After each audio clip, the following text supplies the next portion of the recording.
औदुंबराचं झाड दत्ताचे झाड म्हणून ओळखलं जातं. यामागे खोल आध्यात्मिक व पुराणातील कारणे आहेत. दत्तात्रयांच्या भक्त परंपरेत औदुंबराचे विशेष स्थान आहे. खाली याची मुख्य कारणे सविस्तर समजून सांगते. औदुंबराला दत्ताचे झाड का म्हणतात? पुराणांनुसार भगवान दत्तात्रयांनी औदुंबराच्या झाडाखाली तपस्या केली, दीर्घकाळ ध्यान केले.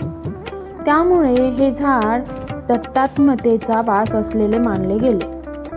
श्री गुरुचरित्र या दत्तोपासनेच्या मुख्य ग्रंथात औदुंबराचं विशेष वर्णन आहे. श्री नरसिंह सरस्वती, दत्तांचे द्वितीय अवतार, यांनी औदुंबराच्या झाडाखाली अनेक चमत्कार केले.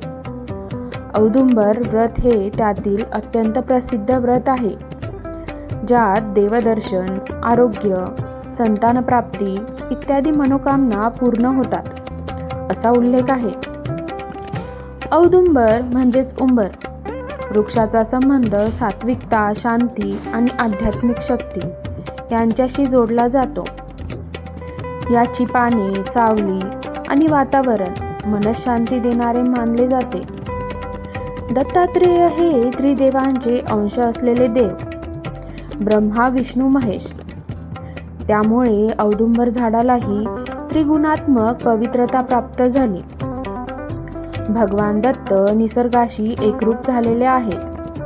त्यांचे 24 गुरु निसर्गातच, वृक्ष, प्राणी, नद्या, पृथ्वी, आकाश. त्यामुळे वृक्ष वर्शिपमध्ये दत्तांची उपस्थिती अधिक जाणवते. औदुंबर त्यात प्रमुख.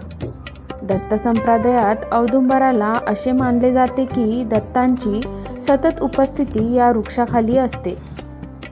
दत्तगुरूंचं शक्तिक्षेत्र औदुंबराजवळ अधिक प्रभावी मानलं जातं. औदुंबर वृक्षाभोवती प्रदक्षिणा घालणे म्हणजे दत्ताची प्रदक्षिणा घालण्यासारखे. औदुंबर व्रतामध्ये अनेक लोकांनी रोगमुक्ती, संतत प्राप्ती, मानसिक शांती, संकट निवारण अनुभवले असल्याचे वर्णन दत्त परंपरेत आहे. हे व्रत श्री गुरुचरित्रातूनच आले आहे. त्यामुळे औदुंबर म्हणजेच दत्त असा दृढ संबंध निर्माण झाला. असेच व्हिडिओ बघण्यासाठी माझ्या चॅनलला लाईक करा, शेअर करा, सबस्क्राईब करा. धन्यवाद.